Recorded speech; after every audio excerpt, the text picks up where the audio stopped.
একটা সময়কে বেছে নেওয়া হয়েছে, চাষও চলছে, সাংগঠনিক পরিবর্তন হচ্ছে, বিধানসভা নির্বাচনকে আর 7 মাস বাকি রয়েছে, 1 মাস চাষেই যাবে, সামনে পুজো পড়ে যাবে, সেও 1 মাস যাবে, হাতে থাকলো 5 মাস।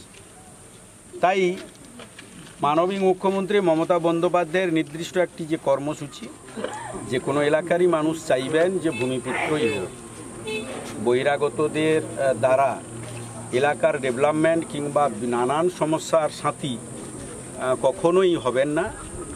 আমিও যদি অন্য এলাকার কথা বলি, নিশ্চিত সেই এলাকার মানুষও একই কথা বলবেন।